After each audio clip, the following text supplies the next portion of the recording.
Oh man. Alright. It feels very, very good to be back. Thank you for your patience. My class is done.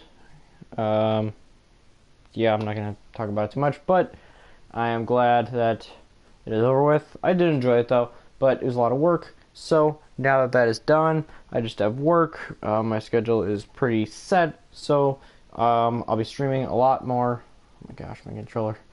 It it always bears left. Like I don't sometimes I won't touch it and it'll just keep going left. But anyway, um losing your train of thought. It's been a while. Okay, so I'll probably have a more consistent streaming schedule now. I'll actually like have days from just like streaming something like an actual game, not just like Overwatch League stuff or just Overwatch. I still do not have my equipment back, so that's why I'm still chilling like this. This is the only way I can record as of right now, streaming it through PlayStation. So that is a little unfortunate, but I can still accomplish everything I want to here at least. So we're going to be talking about Overwatch League playoff time. It's finally here. The moment we've all been waiting for. Personally, I think the break between the end of Stage 4 and the playoffs is a little too much. I think that in the future they might want to cut that down. I feel a little disconnected, you know, like towards the end of Stage 4 I was like, oh man, what's going to happen? I'm super excited. And then it ended. It's like, okay, we got the playoffs set. And it's like 3 weeks before they start. It's just like, oh man, you know? So, but anyway, like I explained, like the format and a bunch of other stuff in the video that I did, I believe that was last week, maybe 2 weeks ago even. But I explained like the format, how each matchup will work. So I'm not going to go into any of like that today. I'm just going to go into how I think these first two are going to go. And I'm trying to think. I don't know what you guys would rather me do. If anyone is in chat right now, say what you would prefer. If you want me to just talk about what I think is going to happen in this match today, because remember they're playing multiple matches. It's going to be best to 3. So first to get 2 match wins will win the series. So on Wednesday, Philly will play Boston and Spitfire will play Gladiators, but then they'll both play again on Friday. First, I'm going to be focusing on the Philly Fusion and Boston Uprising matchup. So, I guess let me know if you want me to. I'll start by just doing this one. I'll just do this one match on Wednesday. I won't say how I think the overall series is going to go, if that makes sense. And then, if you, like for the comments of the video or whatever, if you want to put what you prefer, if you want me to like next time, like on Friday, just say. Well, both the matches would be that day anyway. If it is necessary, like if Fusion wins the first one and Boston wins the second one, then obviously the third one would be necessary. So let me know if like for the future for the semifinals and then finals, if you want me to just do the whole thing, like who I think will win the entire series before, or if you want me to do it like match by match. For today, I'm gonna do just this match. So on July 11th. 7 p.m. Central Time, Philly Fusion, Boston Uprising, they're going to play each other. Hopefully I'll be getting some friends together to watch these. It's always a lot of fun when you watch them with people. So if you have any friends that also watch Overwatch League, I would encourage you to do so. So, Philly Fusion, Boston Uprising, new patch. Remember, we're going to be dealing with new Hanzo, new Mei, a couple other little minor changes. So, how will that change this matchup? Do I think that Fusion would have won beforehand and now Boston would win, or vice versa? Or what, if this doesn't change anything? Well, first off, we're going to do what we usually do. We're going to talk about the maps. So, the maps are set for this first match. Again, there's 5 of them, just like the stage playoff format. So, starting off, they're going to be playing on Dorado. Then they go to Oasis. Then map 3 is Eichenwald. And then if, say, Boston wins the first 3, then they win the match. They don't play games 4 or 5. Remember, it's best out of 5. You don't have to play all 5. So, and if one team wins 3-1, same thing. So, if it does go to a 4th, that would be Volskaya Industries. And then the 5th one would be Junkertown if necessary. So, based on strength of team, it's really funny that this was the first matchup, because in my eyes, Boston has probably, even though their records have varied a lot, they've been like a steady team. Like, with each stage, in stage 1 they perform well, they perform better than expectations. In stage 2, they perform poorly, with Gamsu, their main tank, out, and then with him back in, they played well. They played extremely well all stage 3. Then in stage 4, they played poorly. They did win their last 4 matches, but they played against weaker teams. I don't think they necessarily played at like a way higher level than they did earlier, but they're much of a more consistent team. Once like they have what they're trying to run down, you're kind of gonna get the same thing. They're, like I said, one of the most consistent teams in my eyes in the Overwatch League. Obviously not stage to stage, but on like a day-to-day within the stage.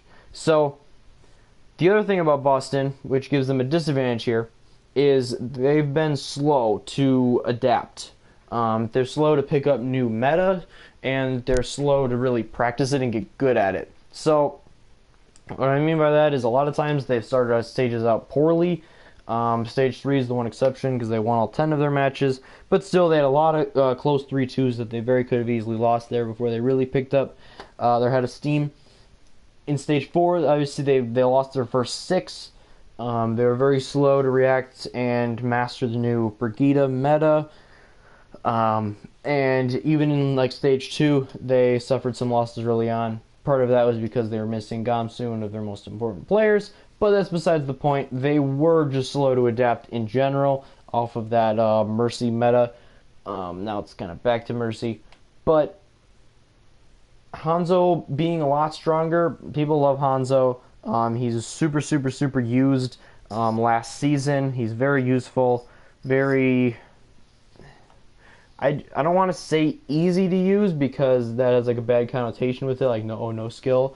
But he is easy to do well with if you know what you're doing, because storm arrows can be very powerful, especially in like 1v1 fights with other DPS heroes. So Hanzo, I think, will definitely have an impact. We'll definitely see some... I can't see teams not using him.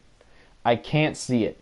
He's too useful. He has the one-shot capability like Widow does when you can hit like your longer range shots, which obviously requires a lot of skill. It's Overwatch League, so the players have a ton of skill. So that's going to be very important. Plus, you have more like defense of yourself at close range than Widow, because he can now jump like from wall to wall. He can obviously climb as well, and it's not on a cooldown like Grapple is. And he has his storm arrows. Like I said, he can duel it out at close range or mid range with the storm arrows. So that's going to be very important. I think he'll be honestly a little bit better than Widow in this meta. And Widow was very important last stage. She was picked like almost every freaking game. So it's going to be very interesting. I think we'll see a lot more double snipers. Hopefully we do get to see other DPS heroes still, because there's so many of them and a lot of them are so cool. So I have a feeling that Hanzo is going to be important though. And for the Fusion, I feel like EQO will probably be able to step up and have a very good Hanzo. And then for Boston, because Striker was taking over main Widow duties, I feel like Mistakes will probably be the one that was practicing a bunch of Hanzo. So we're going to have to see which one of them can pick it up better. I mean, if EQO can outperform Mistakes, then that gives Philly a huge advantage. And EQO, I'd say, is definitely better than Mistakes, like for the first 4 stages. But if Mistakes comes out as a Hanzo god and EQO kind of struggles a bit, and Hanzo is important, like I think he will be, then Philly could be in a bit of trouble. So this match is extremely hard to predict. If you had to ask me, all right, who's just playing better Overwatch going into it, I would definitely say Philly Fusion. They finished stage 4 out pretty strong, but they're still really, really inconsistent. They are the most inconsistent team in the entire league, no doubt. They were runners-up in stage 2. They missed stage playoffs after that. In stage one, they finished 6-4, but they were -4 in map differential because they got 4-0'd like 3 times. So they're inconsistent day to day. That has been their biggest flaw of the whole season. They've been switching around their tank line a bit. So there's a lot of question marks with Fusion. Their ceiling is, I don't think anyone except maybe the most diehard of Boston fans would try to argue with you that Philly's upside or that Boston's upside is higher than Philly's. I think Philly has more skill, but Boston is more consistent, and this map pool is great for Boston. If they can survive like one of the first couple maps, I mean, you get Volskaya in map 4. Eichenwald is definitely a good one that they like as well. Junkertown. So I think Philly really needs to jump out and get off to a good start. Because, like I said, if Philly gets to Volskaya and like Boston's winning, it's over. If they get there and it's 2-1, I think that we're probably going to a game 5. This one will probably go down to 5, but in the end, in this matchup, it could go either way. On the Overwatch League website, they did like a preview of it. Like showing the head-to-heads from before. They've tied 2-2 in their matches. Boston won in stages 1 and 3. Philly won in stages 2 and 4. So then they talked about like who has advantages, and then they made their picks. And I'm going to count it up real quick. But 1, 2, 3, 4. 4 of them picked the Fusion, and 1, 2, 3, 4. 4 of them picked Boston. So it's 4-4. Of the 8 like analysts, experts that they asked. So obviously this match could go either way. I thought the same thing. I was like, oh, I like Philly here, but Boston, it's a better map pool for them. So will that give them the advantage? Who's going to adapt to the meta a bit more? Philly's a bit more flexible overall, I think. That will give them a slight edge.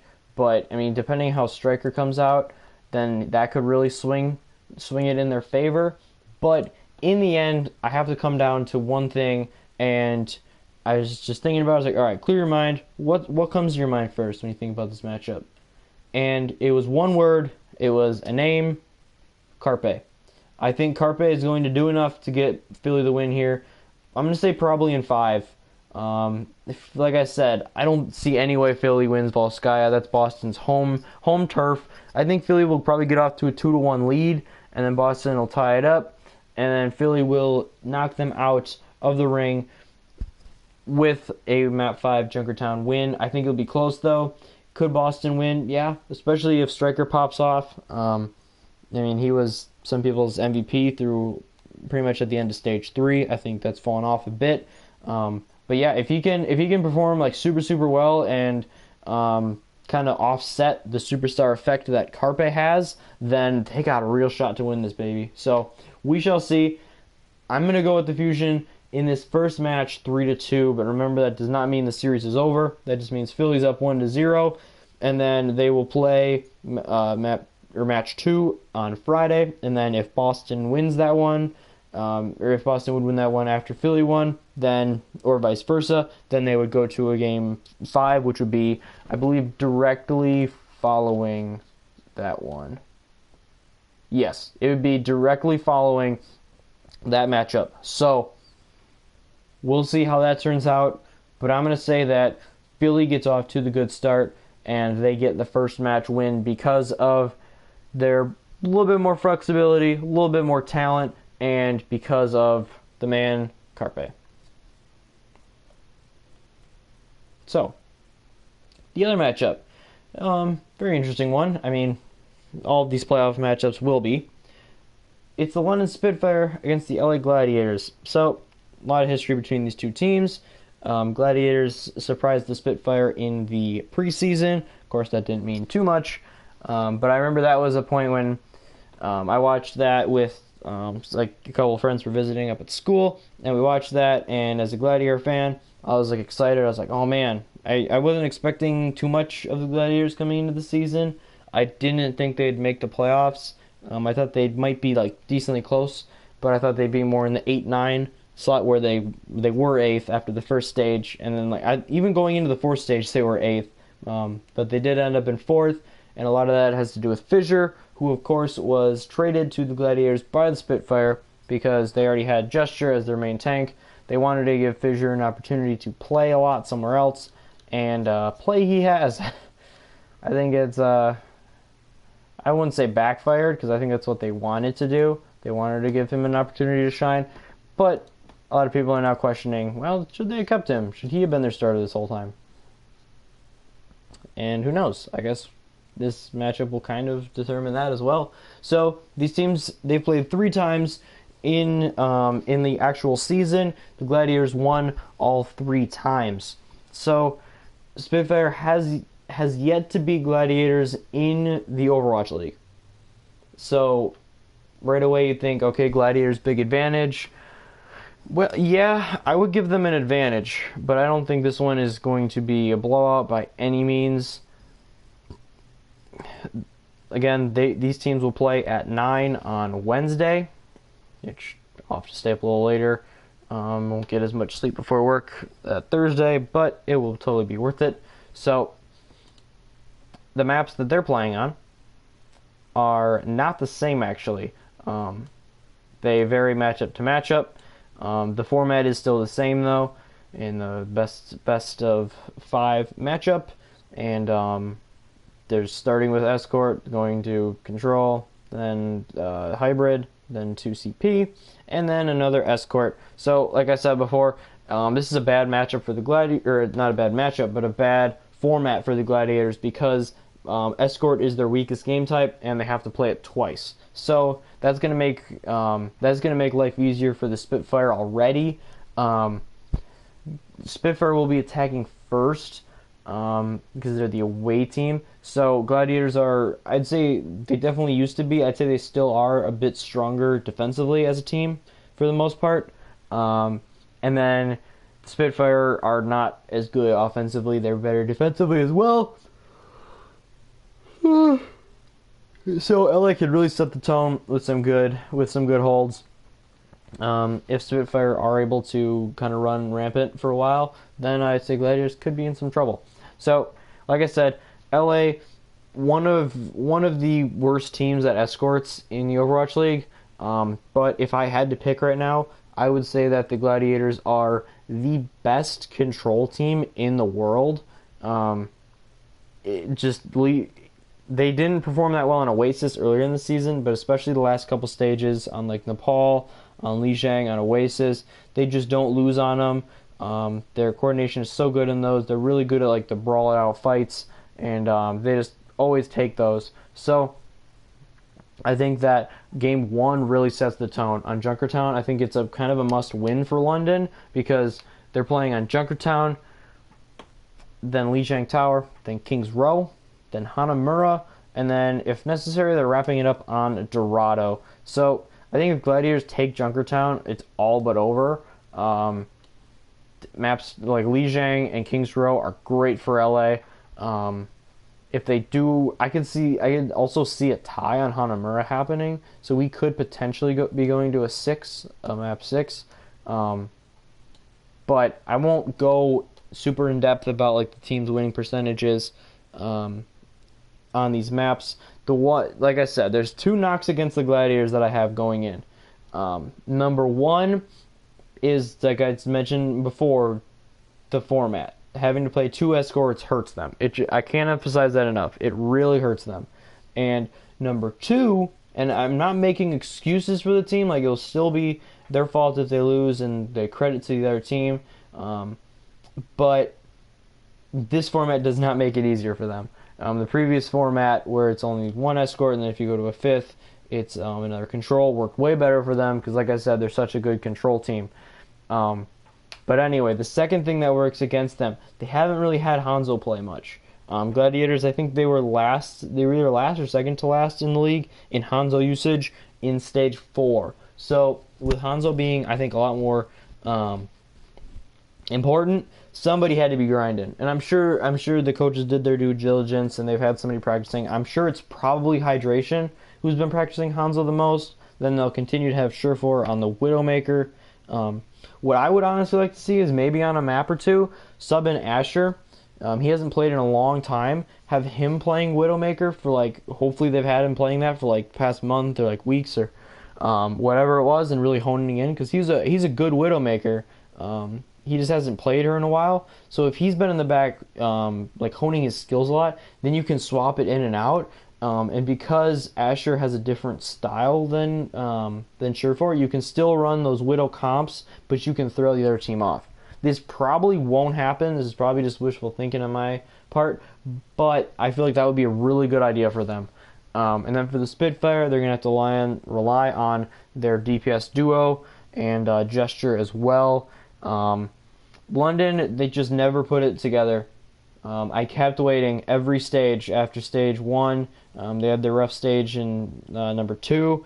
3, it wasn't that much better. 4 was probably their best stage since stage 1. Stage 1, they were the champs, so that was obviously their best stage. But they never really like fully got it together, and just putting aside the individual talent because Spitfire has so much of it, I just think that the Gladiators are more of a team. They've shown it. They were 9-1 last stage. They very narrowly lost in the stage playoffs to the LA Valiant, who have been playing like the best team of late, even though I don't think they're the best team. I think they're second best. They had a extremely close match with them. So Gladiators have to be considered up there. I have them right now as the third best team, just play-wise. So with the map pool is pretty solid for them. If Spitfire, the longer Spitfire takes this matchup, the more dangerous it gets for LA. But I am going to go with the Gladiators to win this opening match, because even if they lose Junkertown, you take care of business on Lijiang and Kings Row, and then you go to Hanamura, and I could very well see that one being like a 2-2 draw.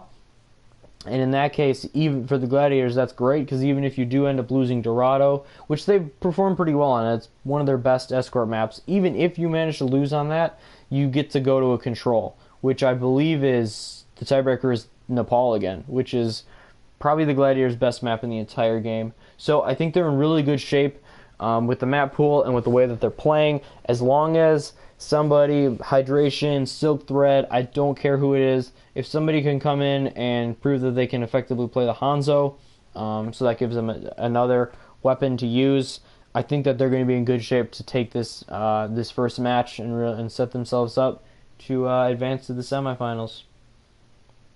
And then the second matches, I won't talk about them, but for Philly and Uprising, it will be on the Friday, 2 days later. So, like I said, they start at 5, and then they'll play their match, and then if it's 1-1, they will play the tiebreaker right after that. And the exact same thing goes for Gladiators and Spitfire, except they will be starting at 5 on Saturday.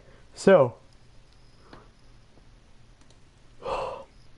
these matchups are great. I'm a fan of both of them. I think that seeing the Spitfire Gladiator one more time, Fisher versus his old team, all that good stuff, that's great. And seeing Boston versus Philly, once again, who have been two teams that have battled back and forth all season. They're very different, but have both been very effective in each of their own ways, I think is awesome. So I can't wait. Bring on Wednesday. Cannot come soon enough. Good luck to your teams if they're playing, and have a great couple days. And then I will see you for predicting the second and or third match on Thursday.